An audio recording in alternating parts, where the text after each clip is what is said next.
Hello friends, அஸ்ஸலாமு அலைக்கும். எல்லோரும் கேட்டுகிட்டே இருந்தீங்க, அது என்னங்கக்கா 4 ஆல்கஹாலிக் ப்ரௌனின்னு சொல்லி மென்ஷன் பண்ணியிருக்கீங்க, அதோட அர்த்தம் என்னென்னு. அதாவது வெனிலா எசன்ஸ், வெனிலா எக்ஸ்ட்ராக்ட்னு சொல்லி 2 இருக்குது. வெனிலா எசன்ஸுங்கிறது உங்களுக்கு 1 லிட்டர் ஆல்கஹாலில் ஒரு 5 கிராம் அளவுக்கு 2 பீனை கட் பண்ணி போட்டால் போதும். 2 வீக்ஸ் வச்சுட்டு அதுக்கப்புறம் நம்ம அந்த ஆல்கஹாலை யூஸ் பண்ணிக்கலாம். அது வந்து வெனிலா எசன்ஸு. அது வந்து உங்களுக்கு 50 மில்லி 25 ருபீஸ் 30 ருபீஸ்லேயே உங்களுக்கு கிடைக்கும். இது வந்து வெனிலா எக்ஸ்ட்ராக்ட்.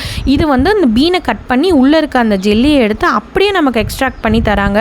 இது வந்து அவ்வளோ ஃப்ளேவர்ஃபுல்லாக இருக்கும். இது வந்து 50 மில்லி வந்து உங்களுக்கு 500 ரேஞ்சில் அமேசானில், ஃப்ளிப்கார்ட்லலாம் சேல் பண்ணிகிட்ருக்காங்க. இது வந்து பியூர் ஆல்கஹால் ஃப்ரீ. இது வந்து நம்ம ப்ரெக்னென்ட் லேடிஸ்லேருந்து குழந்தைங்கள்லேருந்து எல்லாருமே தைரியமாக சாப்பிட்லாம். அது போக ஆல்கஹால் எடுத்துக்கக்கூடாது அப்படின்னு ஒரே இதில் இருக்கவங்களும் தைரியமாக வாங்கி சாப்பிட்லாம். அதுதான் இது ரெண்டுத்துக்குள்ள வித்தியாசம். வெனிலா எசன்ஸ் வேறு, நம்ம யூஸ் பண்ணுறது வெனிலா எக்ஸ்ட்ராக்ட். இதோட ஃப்ளேவரும் அவ்வளோ சூப்பராக இருக்கும். வேணுங்கிறவங்க ஆர்டர் ப்ளேஸ் பண்ணிக்கோங்க. பாய்.